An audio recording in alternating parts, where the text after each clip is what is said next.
할렐루야. 아멘. 여러분들 어떤 한 주를 보내셨습니까? 물고기에 나눴던 기쁨이 계속 지속되었던 그런 한 주가 되셨습니까? 단순히 우리는 물고기를 본 것이 아니라 하나님이 창조하신 아름다운 세계를 우리가 함께 보고 경험했습니다. 그리고 하나님께서 창조하신 하나님의 형상을 닮은 우리를 함께 바라보며 함께 살아가는 귀한 예배가 되었음을 고백합니다. 그리고 이러한 고백들이 우리의 귀한 하루하루 가운데 늘 끊이지 않게 고백되어지며 나누어지는 귀한 믿음의 공동체 또한 예배 공동체 우리 가상감리교회가 되어지길 주의 이름으로 간절히 축복드립니다. 이제 오늘은 드디어 야곱을 떠나보내려고 합니다. 네, 여러분 야곱 지겨우셨나요? 아우 감사합니다. 제가 이제 자료를 쭉 훑어보니까요, 야곱의 이야기를 작년 11월 말부터 시작한 것 같더라고요. 이제 오늘 6월 중순 되는데 장장 거의 6개월, 반년 동안 우리가 야곱을 붙들고 놓아주지 않았습니다. 여러분들이 6개월 동안 만났던 야곱은 어떠한 사람이었습니까? 여러분들은 야곱을 통하여서 무엇을 느끼셨습니까? 혹시 어떤 깨달음이 있으셨습니까? 사실은 그렇다라고 내라고 표현하지는 못하지만 조금 지루한, 지겹다라고 생각하시는 분들도 분명 있지 않을까 생각되었습니다. 흔히 정말로 옛날에 좀 농담식으로, 진짜 농담으로요, 잠을 못 자는 친구들에게 야 잠 못 자냐? 성경 좀 읽어봐. 잠이 금방 올 거야. 네, 웃으시는 분들 경험해보신 것이 아닌가 생각됩니다. 그런 농담을 좀 건네기도 했습니다. 근데 그 농담 속에 무엇이 들어가 있습니까? 성경은 조금 지루하다. 물론 여러분들 본심은 아니죠? 네. 근데 성경은 조금 지루하다. 성경을 조금 읽으면 특히 레위기서나 그런 조금 지루한 그런 구간이 있죠. 읽으면 잠이 스르르 잘 온다라는 인식이 있다라는 거. 그것을 거꾸로 이야기하면 무엇일까요? 성경이 눈에 들어오지 않는다는 것이에요. 성경이 마음에 와닿지 않는다는 것이에요. 왜 그럴까요? 저도 그냥 가끔 그냥 이제 자기 전에 잠깐 핸드폰을 보는데 잠깐 보는데 시간을 확인하니 2시 아주 가끔이요. 네, 이제 새벽 기도 때문에 이제 그러지 못하는데 그럴 때가 있습니다. 너무 피곤한데 그냥 잠깐 TV를 틀었는데 피곤해서 졸린데 자야 되는데 드라마가 나를 계속 끌고 가요. 요것만 보고 자야지 하는데 새벽 2시, 3시예요. 핸드폰도 마찬가지고요. 책도 마찬가지고요. 왜 그럴까요? 내가 피곤하지만 그 드라마가, 핸드폰이, 책이 재밌기 때문이에요. 내 눈에 보이고 들어오고 읽히기 때문이에요. 내 마음에 감동을 주고 재미를 주기에 내가 아무리 몸이 피곤하더라도 시간 가는 줄 모른다는 것이죠. 하지만 성경은 어떻습니까? 너무나 부끄러운 이야기지만 성경이 내 이야기가 아니니까 성경을 읽을 때, 성경의 말씀을 들을 때 자꾸 졸음이 오고요, 자꾸 성경을 덮으려고 하고요, 자꾸 딴 생각이 난다는 것이에요. 왜요? 성경이 내 이야기로 받아들이지 못하고 있기 때문입니다. 하지만 성경이요, 내 이야기로 받아들이는 순간 너무나 재미진다는 것이에요. 그 어떠한 책보다, 그 어떠한 드라마보다요, 이런 복수극이 없어요. 그 어떠한 드라마, 영화보다 스펙타클한 그런 왕가의 이야기가 성경만큼 다양하고 풍부한 그런 아찔한 매사가 없다는 것이죠. 하지만 성경은 단순히 먼 옛날 2000년 전, 수천 년 전의 이야기로 그저 우리가 그냥 교과서처럼 읽어야만 하는 그러한 책으로 받아들이고 있으니 아무리 성경을 읽으려고 해도, 아무리 예배를 드리고 말씀을 들어도요, 자꾸 졸음이 오고 자꾸 딴 생각이 나고 자꾸 다른 근심 걱정이 되어진다는 것이죠. 여러분, 물론 이것은 나 혼자만의 잘못은 아닐 것입니다. 물론 이것을 정말로 제대로 정말 재밌게 양념을 해서 전달해야 하는 이 목사의 책임도 있지만 단순히 목사 혼자 감당해야 되는 문제는 아니라고요. 우리 모두가 함께 기도하면서 함께 하루를 또한 살아갈 때, 한 주를 살아갈 때 주일의 예배를 그 하나님의 말씀을 기대하는 그 기대를 갖고 내 말씀 나를 향한 이야기로 받아들이는 우리의 삶의 자세가, 마음의 자세가 필요하다는 것이죠.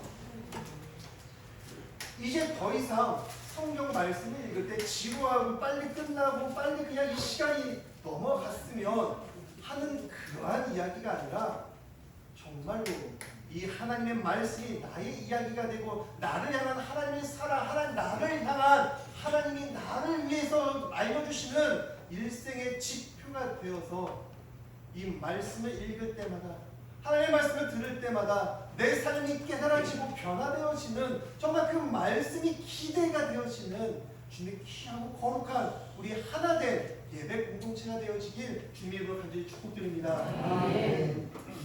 자, 반년 동안 우리는 야곱과 함께 씨름을 했습니다. 야곱은 잠깐 한 낯선 남자 천사와 함께 씨름을 했지만 우리는 6개월 동안 이 양반이랑 씨름을 했다고요. 이 양반, 네, 그래도 높여드렸죠, 양반. 야곱과 씨름을 하면서 여러분들은 무엇을 깨달으셨습니까? 여러분들은 지금 어떠한 길을 걷고 싶으십니까? 내가 그리스도인으로서 성도로서 걸어야 하는 길은 어떠한 길이다 라고 생각을 하십니까? 또 지금 내가 걷고 있는 이 길, 내가 걸어가고 싶은 길, 내가 걸어가야 할 길, 그 길 말고요, 내가 지금 걷고 있는 이 길은 어떠한 길이십니까? 오늘 마지막 야곱의 이 이야기를 통하여서 이 세 가지의 길을 다시 한번 생각해 보시면서 내가 성도로서 예수님을 따르는 제자로서 그리스도인으로서 마땅히 걸어가야 할 걸음이 어떠한 걸음인지 또한 어디에 있는지를 다시 한번 생각해보며 묵상하며 결단하는 귀한 주님의 시간이 되었으기 원합니다. 자, 이제 야곱을 떠나 보냅니다. 근데 야곱을 떠나 보내는 그 본문에 야곱보다는 누구의 죽음을 지금 우리는 읽었습니까? 이삭이 죽었다라는 그 본문을 우리는 읽었습니다. 이삭이 언제 죽습니까? 그의 나이 180세에 죽었다라는 것이에요. 근데 이것이요 굉장히 중요한 사건이라는 것입니다. 단순히 오래 살았다고요? 아니요, 그의 아버지는 아브라함은 175세를 살았습니다. 이는 이제 아버지보다 5살 더 많이 살았어요. 뭐 이 전으로 올라가면요 비교할 수도 없죠. 근데 왜 성경은 죄송합니다. 이삭의 죽음을 먼저 기록하고 야곱의 이야기를 나열하는 것이 아니라 야곱의 이야기 끝에 이삭의 죽음을 기록하고 있을까요? 우리는 그들의 시작을 먼저 다시 상기할 필요가 있다는 것입니다. 야곱은 분명 도망자의 인생을 살았습니다. 20년 동안이요. 그가 도망칠 수밖에 없었던 이유는 무엇이었습니까? 형 에서의 복수 때문에. 왜요? 창세기 27장에서 그가 아버지와 형을 속여서 어머니와 짜고서 형이 받아야 할 축복을 가로챘기 때문입니다. 그 사실을 안 에서는요 어떠한 마음을 먹죠? 27장 41절입니다. 그의 아버지가 야곱에게 축복한 그 축복으로 말미암아 에서가 야곱을 미워하여 심중에 마음 가운데 이르기를 아버지를 곡할 때가 가까웠은즉 내가 내 아우 야곱을 죽이리라 하였더니. 이 내 동생 야곱이 평소에도 그 밉상이었던 자꾸 내 것을 노리면서 호시탐탐 기회를 엿보던 야곱이 드디어 이놈의 자식이 형의 것을 훔쳐갔다는 것이에요. 빼앗아갔다는 것이에요.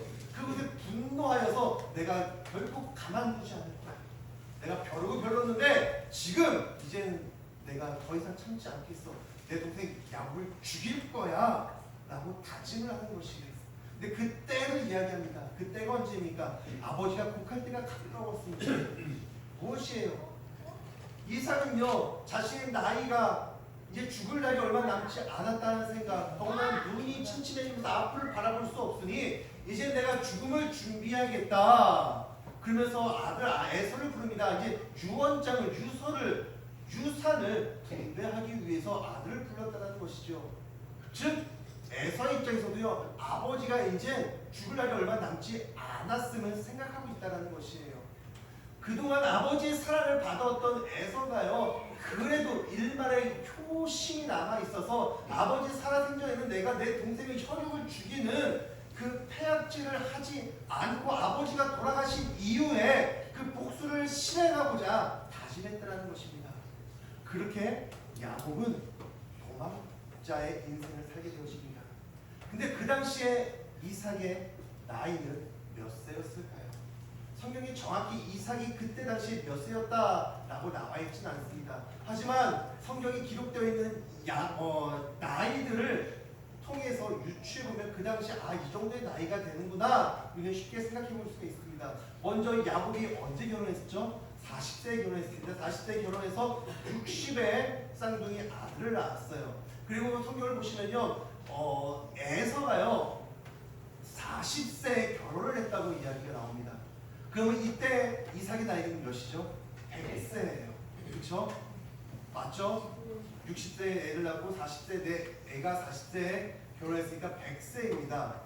그리고 바로 이제 28장인가요? 이제 성경이 이제 이어지는데요.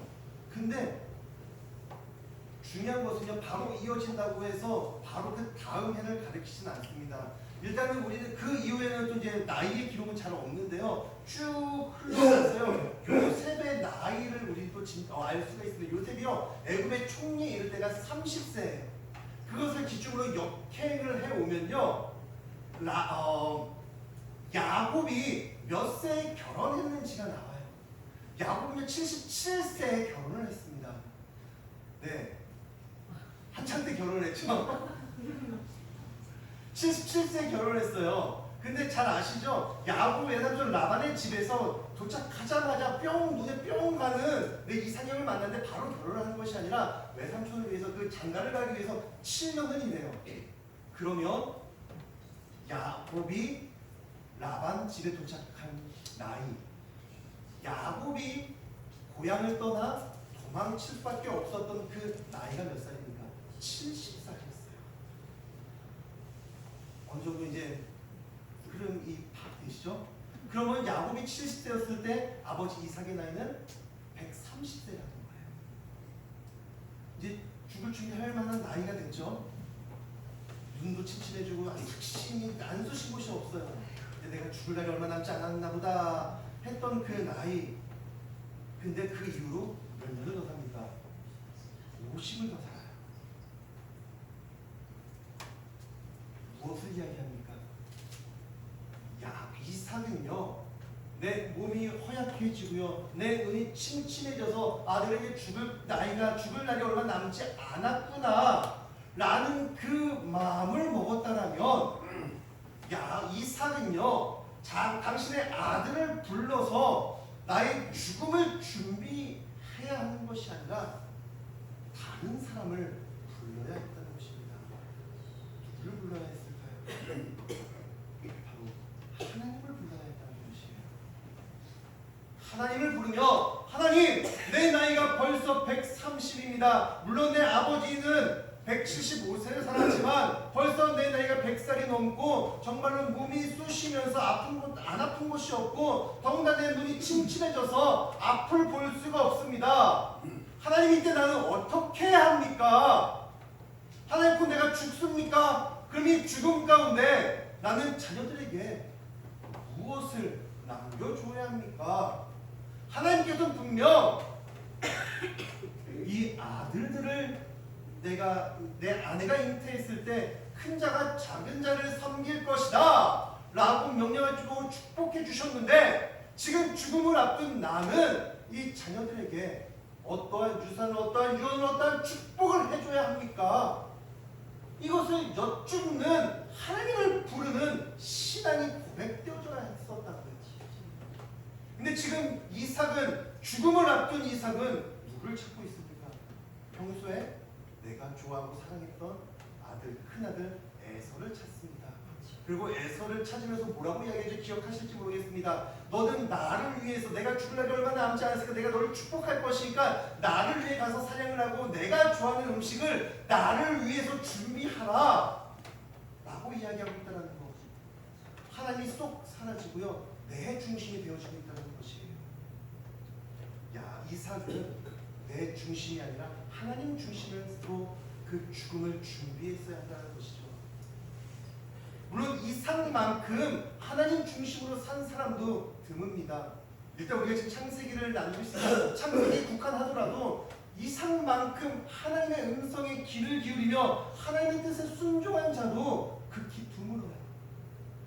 분명 아버지 아브라함은요 25년의 불임 가정을 겪습니다. 그 불임 기간 동안 아브라함은요 수많은 일들을 해요. 내가 어떻게 해보려고 했고요, 아내의 말을 들었고요, 정말 세상의 풍습을 따라서 어떻게든 내 대를 잇기 위해 무언가 수단과 방법을 가리지 않았다는 것이에요.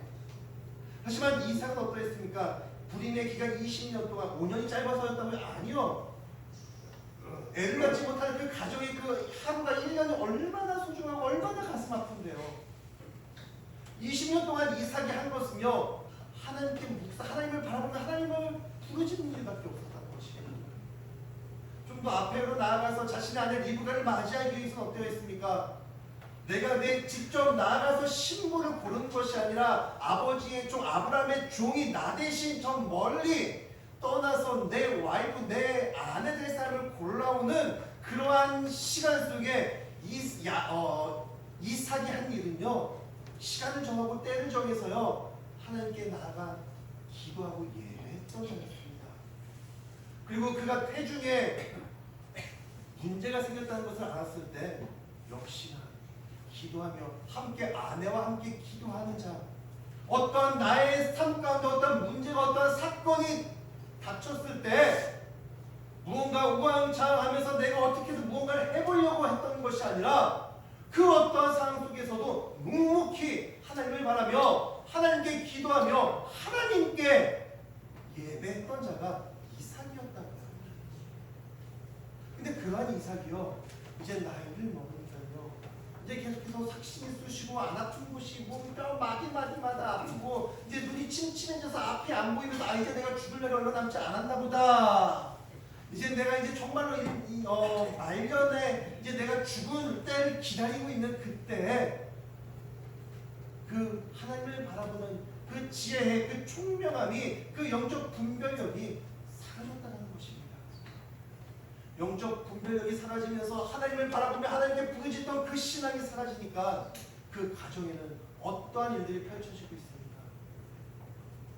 여러분, 마지막이라고 생각되어지실 때 그때도 여전히 하나님을 붙드시길 바랍니다. 하나님을 놓는 순간 그냥 내 인생이 끝나는 것이 아니라, 그냥 내 인생이 그냥 아파서 병들어 죽음으로 끝나는 것이 아니라 우리의 가정이 무너진다고요. 우리의 교회가 무너진다고요. 이 세대가 무너진다고요. 여러분, 그 어떠한 순간에도 주님을 향한, 하나님을 향한 그 기도의 끈을 놓지 마시길 바랍니다.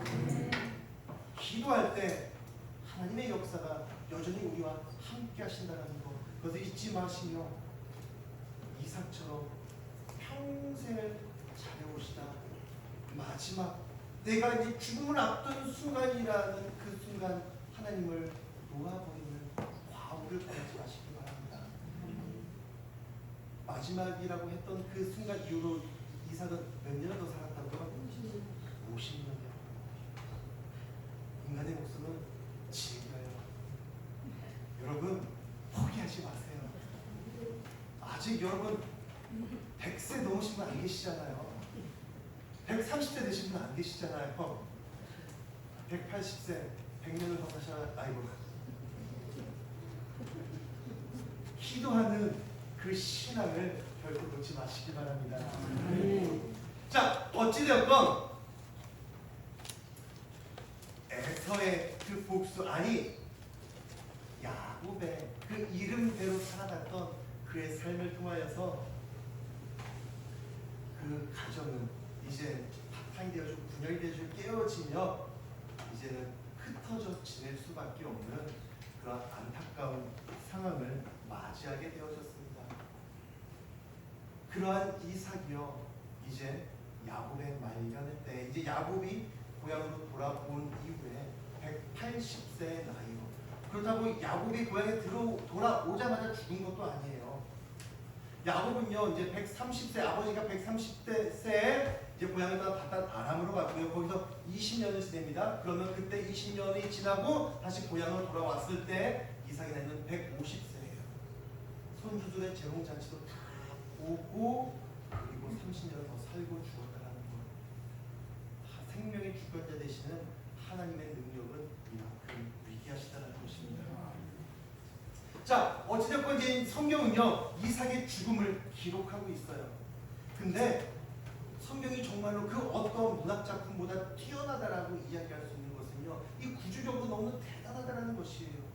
단순히 이삭의 죽음을 기록한 것이 아니라 이삭의 죽음 앞뒤로 어떠한 이야기들이 펼쳐지고 있는가, 우리는 그것을 살펴볼 필요가 있다는 것이죠. 제가 계속해서 말씀드리죠. 성경이요, 단순히 한 문장만, 한 절만, 한 장만, 그냥 그날의 본문만 보는 것이 아니라 앞뒤로 성경을 전체적으로 보는 그런 통찰력이 있어야 한다는 것입니다.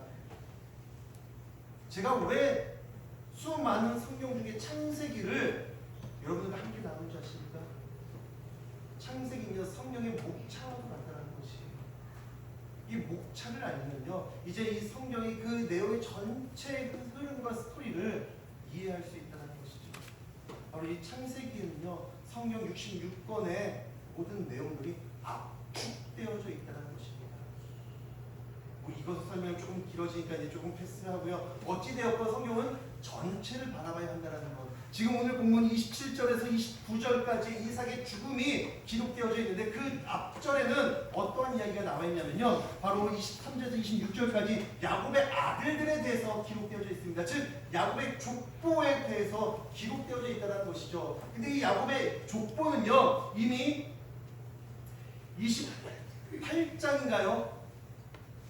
29장인가 죄송합니다. 아무튼 그곳에서 야곱의 아들들에 대해서 더 자세하게 기록되어져 있습니다. 야곱이 어떤 아내를 통하여서 어떠한 누구를 낳고요, 또 그 어떤 상황 속에서 또 다시 아들을 낳고, 이번에 또 종을 통하여서 또 다른 아내를 통해서 또 종을 통하여서 그렇게 아들을 쭉 낳는 그런 상황들과 그 아들들의 이름이 갖는 의미를 자세하게 설명해주고 있습니다.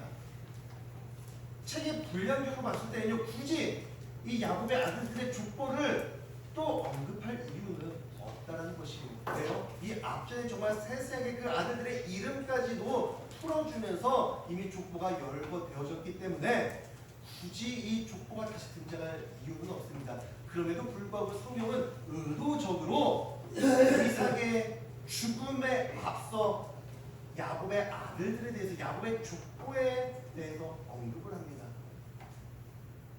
그리고 야곱의 족보가 언급되어지고요, 이삭이 죽습니다. 그리고 난 다음에 36장으로 이어지는데요, 36장에는 어떤 얘기가 나옵니까? 바로 에서의 이야기, 에서의 족보 이야기가 나오고 있습니다. 여기 이것은 무엇을 의미하고 있을까요? 이삭의 죽음을 중심으로요, 야곱의 족보와 에서의 족보가 나오고 있다는 것. 야곱의 족보는 굳이 언급하지 않아도 됨에도 불구하고 아주 간략하게 나오고 있다는 것은요, 정말 이삭의 죽음을 중심으로 야곱과 이 에서의 삶이 대조되고 비교되어지고 있다는 것입니다. 여러분, 야곱, 에서 누구를 대표하는 인생들입니까? 에서는 세상을 대표하는 인생이고요, 야곱은 하나님의 백성을 대표하는 그러한 작품이라는 것이에요. 하나님은 지금 에서와 야곱의 이야기를 통해서요, 우리에게 바로 이것을 말씀하고 계신다는 것이죠. 에서는 바로 세상을 상징하고 야곱은 바로 하나님의 백성을 상징합니다. 그런데 세상의 사람과 하나님의 사랑이 나누어지는데 이들의 공통점이 있습니다. 그 공통점은 무엇입니까? 인간은 악하다는 것이에요. 태어나는 순간 인간은 죄를, 원죄를 갖고 태어나는 악한 존재라는 것이죠. 성경은 그것을 시작으로 야곱과 에서와 야곱의 이야기를 시작합니다. 무엇으로요? 세상에서 이미 그들이 서로 싸우고 있다는 것이, 내가 더 큰 자리로, 내가 더 먼저 나가겠다고 자신의 욕심, 내 것을 채우기 위해 서로 태중에서부터 싸우고 있는 그런 인간의 악한 본성을 성경은 우리에게 알려주고 있습니다.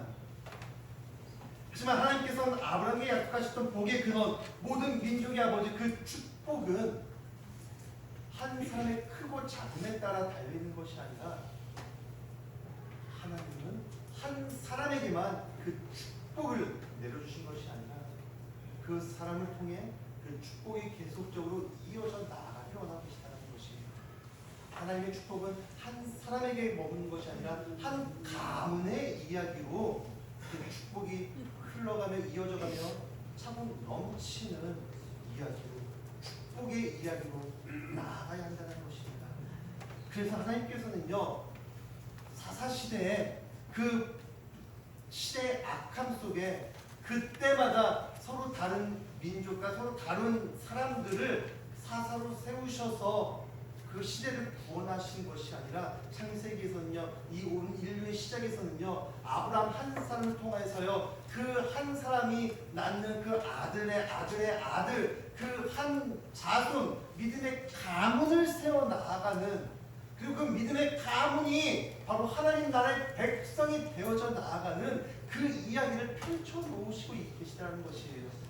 지금 우리의 신앙이요, 그저 나 혼자, 나 한 사람, 내 가족만, 내 형제 자매, 내 부모님, 내 자녀들만 잘 되기 위한 신앙생활이 되어서는 안 된다는 것이죠.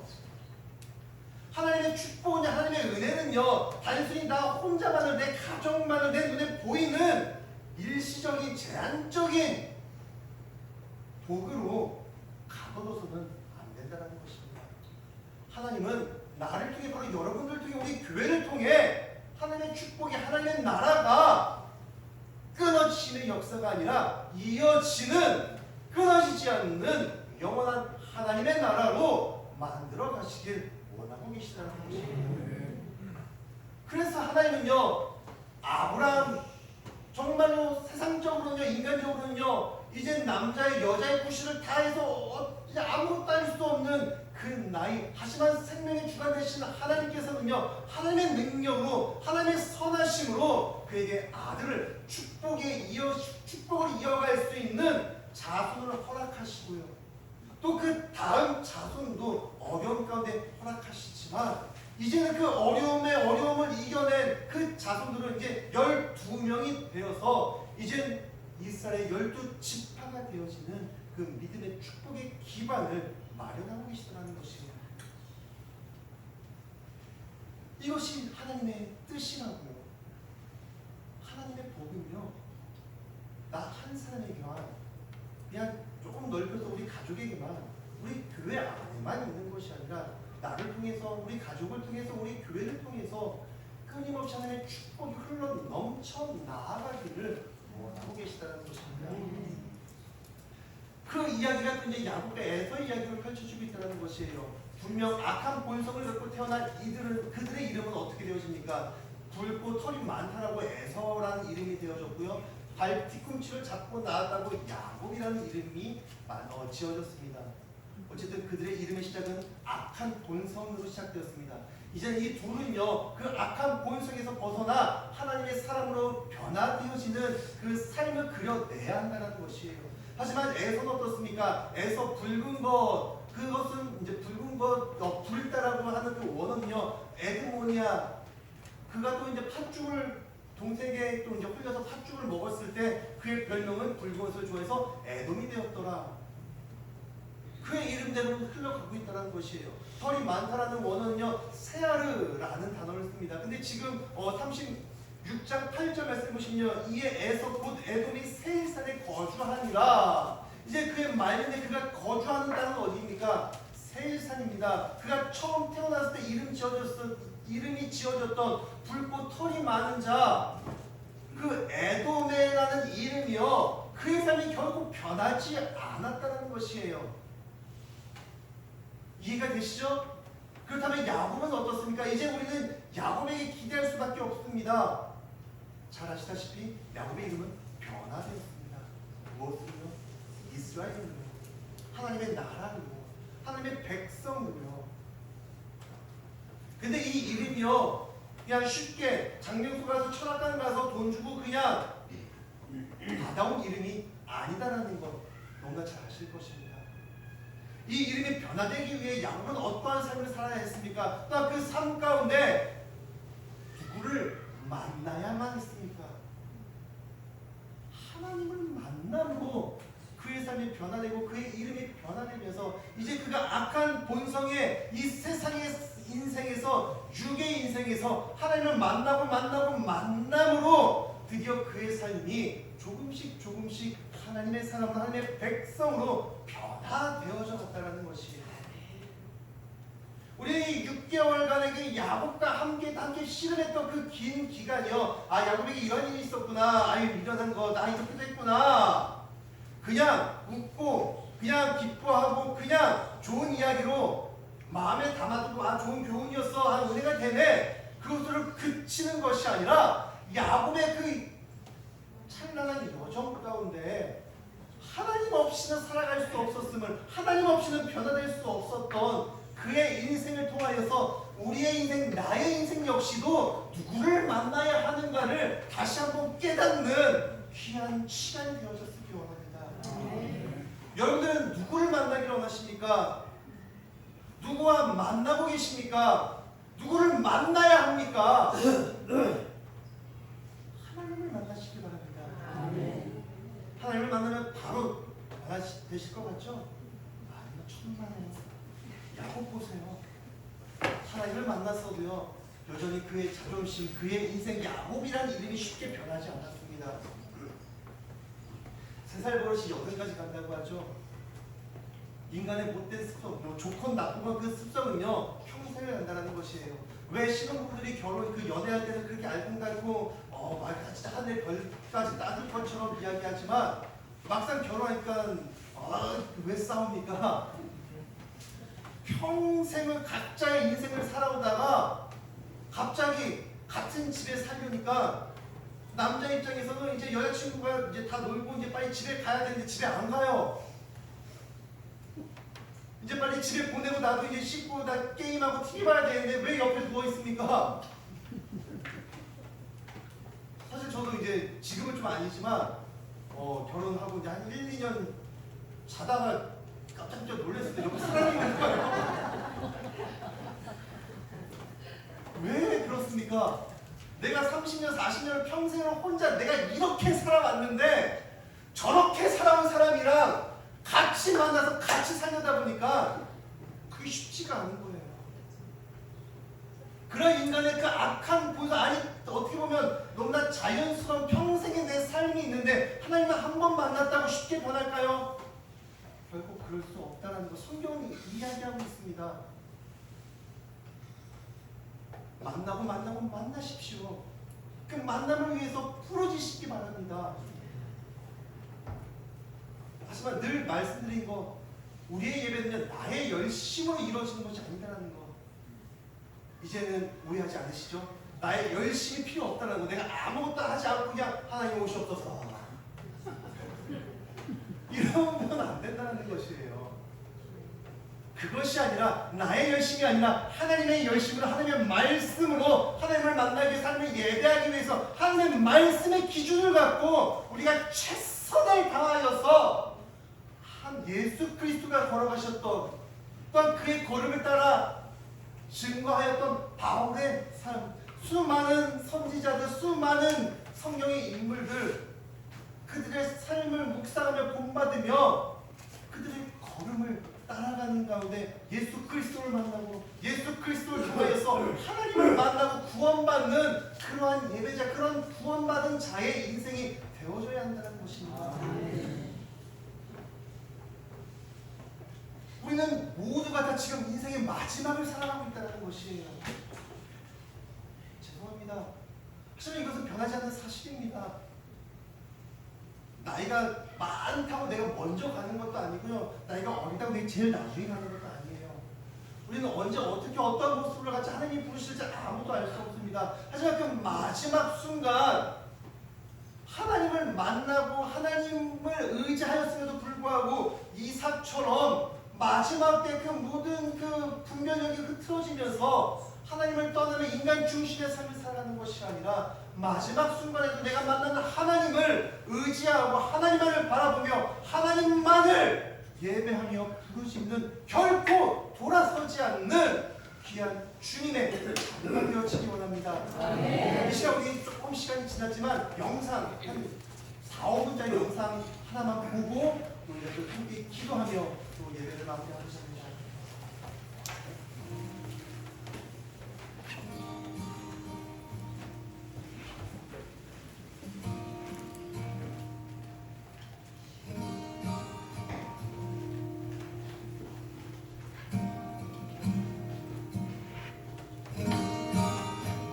There's a true story of a small village in India.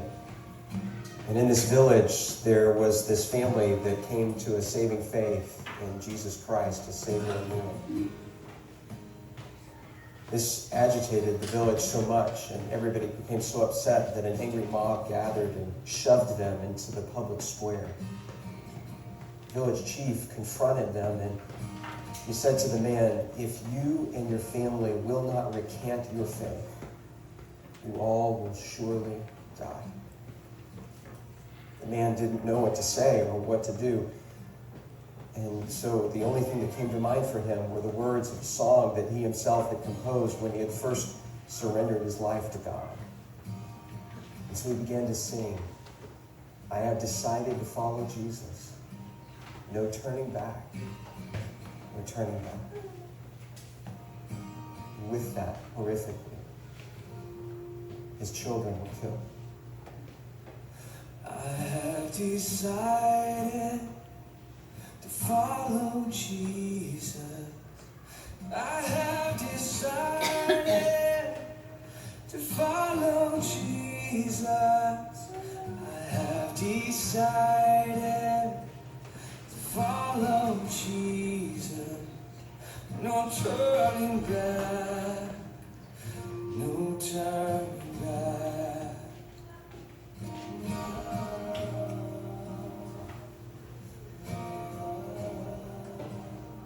He was given another chance, this time with his wife's life on the line.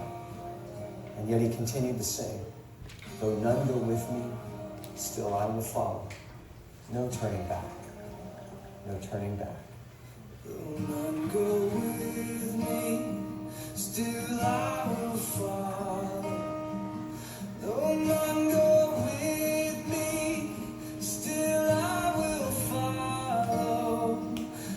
Though none go with me, still I will follow. No turning back, no turning back. After her tragic death, he was given one final opportunity, this time to save himself. And yet he continued to sing. "Cross before me, the world behind. The cross before me, the world behind me. The cross before me, the world behind me. No turning back, no turning back."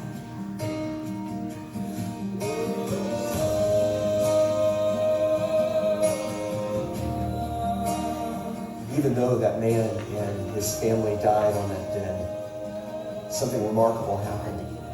A seed was planted in the heart of that village chief. A seed that began to grow over time, and eventually he called the community together in that very same neighborhood, in that very same square. And he renounced his former faith and declared his allegiance to Jesus Christ. And a celebration broke out in that moment, and the gospel began to flourish and to grow in that community, not just in that village, but across the whole region, because they had seen real faith, and They knew the true character of God because of a family that believed and sacrificed even under the penalty of death. No turning back.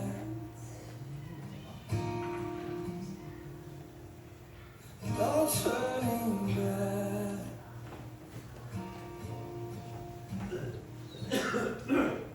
No turning back. 네, 우리가 잘 아는 찬송 주님 뜻대로 살기로 했네. 이 찬양은요, 실제 인디아에서 한 부족 가운데 한 가정이 예수를 믿음으로 시작했던 이야기입니다. 한 가정이 예수를 믿었지만 예수를 믿음으로 그 가정은 핍박을 받고 자녀들이 먼저 죽음이 당하고 또한 아내가 그리고 마지막 한 사람이 죽임을 당합니다.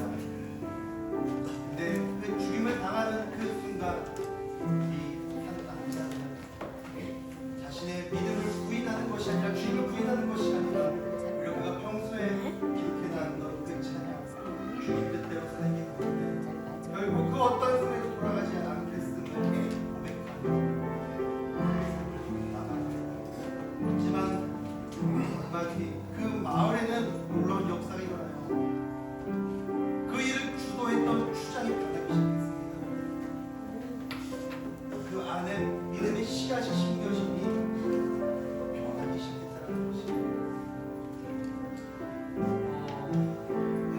아까 CCC 간사님이 잠깐 어저께 답사로 오셨다고 말씀드렸습니다. 동네 사람이더라고요. 도지리 사람이더라고요. 양정역을 나오고 2000의련에서도 간호사로 근무하다가 지금은 CCC 관사로서 서울에서 이제 아이들을 함께 케어하고 캠퍼스 사역을 하고 계십니다. 어저께 이제 이야기를 하는 중에 간사님이 어떻게 이전에는 무엇을 하셨어요? 라고 물어봤을 때 그는 간호사였다는 이야기예요. 간호사의 그 직업을 내려놓기가 쉽지 않았을 것입니다. 어떻게 그 좋은 직장을 내려놓고 CCC 간사로서 사역을 할 수 있습니까? 물어봤을 때 아버지의 연주가 하더라고요. 고등학교 때까지는 아버지가 술을 너무 많이 마시면서 정말 걱정거리, 근심거리, 기도의 제목이었다는 거죠. 근데 그가 졸업을 할 때쯤 아버지가 변하기 시작했습니다. 예수님을 하나님을 만나시고 술을 끊으시고요. 복음 전도의 앞장서는 그의 모습들 속에 그 딸은 하나님의 살아계심을 느끼면서 이제 CC에서 신학을 전공하지는 않았지만 기도로 믿음을 갖고 캠퍼스의 젊은 청년들을 위해서 헌신하는 귀한 삶을 그리고 주님을 만나시면 그리고 그 만남이 있다면 결국 돌아서지 않는 강건한 믿음을 갖고 여러분들의 마지막을 살아가시며 준비하시는 주의 귀한 성도 여러분 되시기 바랍니다. 우리 이 시간 다시 한번 말씀을 기억하시며 우리 주님 뜻대로 살기로 했는데 함께 찬양하시고 기도하시는 예배를 말씀드리겠습니다.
물으시면서 주님, 난 어떠한 삶을 살아야 합니까?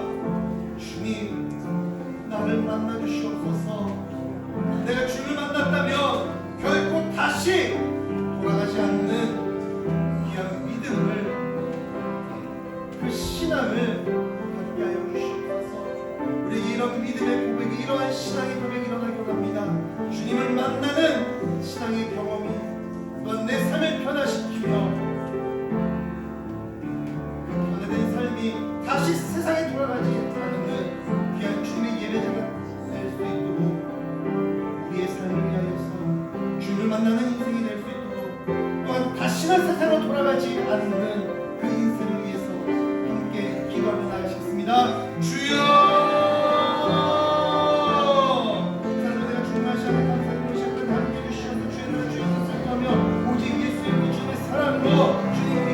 예배를 나아갈 때 무엇보다 다른 것이 중요한 것이 아니라 하나님을 만나는 인생이 되게 도와주시옵소서. 하나님을 만나서 하나님의 은혜로, 하나님의 사랑으로 변화되는 당신의 귀한 거룩한 성도들이 되게 도와주시옵소서. 주님, 이 시간 정말 다시 한번 나의 삶을 주님으로 봅니다. 하나님의 특별한 말씀대로 살아가는 당신의 거룩한 자세의 삶이 되게 하여 주셔서 정말 우리의 삶이 주님을 위하여서 하나님의 은혜로 변화되어지며, 그 변화된 삶이 하나님의 사랑으로서 육신의 삶이 아니라 영의 삶으로 하나님의 뜻을 이루어 나아가는 천국 백성의 삶이 되게 하여 주시옵소서. 그러한 교회가 되어주기 원합니다.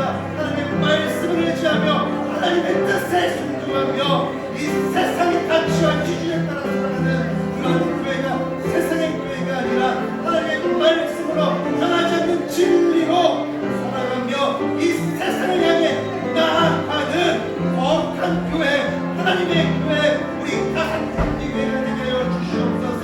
이것이 우리의 기쁨과 자랑이 되어주기 원합니다. 변하지 않는 진리의 말씀을 따라 나아가며 세상을 향하여서 담대하게 하나님의 사랑을, 복음을 전하는 귀한 교회, 우리 가상상리 교회가 되게 하여 주시옵소서. 그러기 위해서 하나님의 만남이 필요합니다. 하나님의 그 만남을 위하여서 우리는 부단히도 노력하고 끝까지 경계하지 아니하며 부르시며 하나님의 이름을 부르시며 하나님의 음성을 듣고 하나님의 귀한 영적 지령을 하여서 성령의 능력으로 주님의 말씀이 이루어내는 주님의 교회를 세워나가는 하나님의 귀한 거룩한 주님의 교회가 되게 해주시옵소서. 아버지여, 정말 내가 주님을 만났다면 다시 세상으로 돌아가거나 다시 세상의 기쁨의 친구들과의 만남에 근심 걱정에 빠져 사는 삶이 아니라 인간의 육신의 질병 때문에 고통하고 괴로워하는 삶이 아니라 마음의 아픔 때문에 처절한 삶이 아니라 하나님의 말씀을 예수 그리스도의 사랑으로 기뻐하며 감사하며 승리하는 건강한 삶을 살아가는 당신의 귀한 거룩한 삶을 살게 주시옵소서.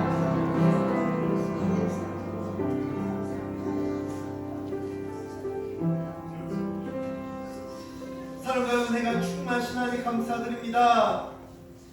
우리는 늘 교회에 나와 주님 뜻대로 살겠노라고 고백하며 부르셨습니다. 하지만 그것이 나의 입술로만의 고백은 아니었는지요.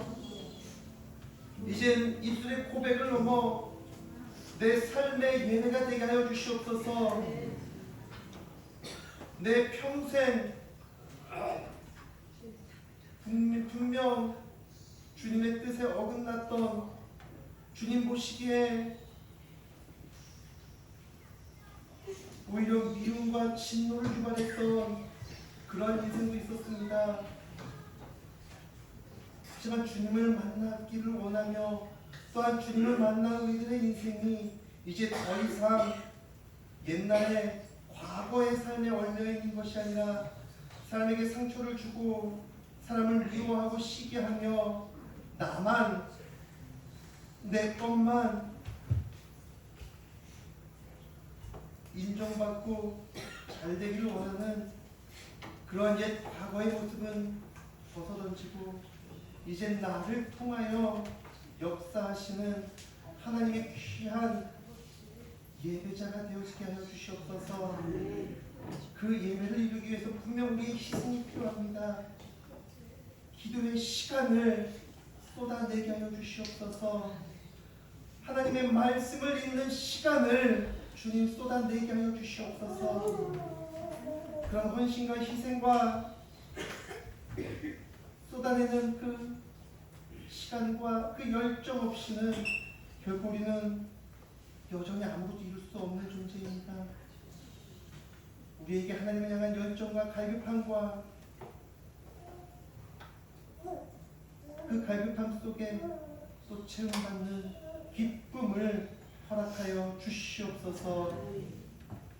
이제 우리를 죄악 가운데 살리신 예수 그리스도의 은혜와 우리를 너무나 사랑하사 그 사랑을 이 땅에 내어주신 하나님 아버지의 그 크신 사랑과 우리를 십자가의 길로 생명의 길로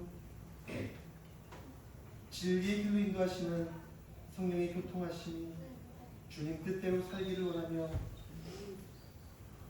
이 세상 사람들이 날 몰라줘도 여전히 주님의 길을 걸어가는 십자가를 향해 나아가는 당신의 귀하고 거룩한 성도들의 당신의 귀한 아들, 딸들의 그 생명과 그 호흡 가운데 또한 믿음의 가문이 되어지는 우리 가상감리교의 모든 가정들의 귀한 생명 가운데 영원히 함께 있기를 축원하옵나이다. 아멘.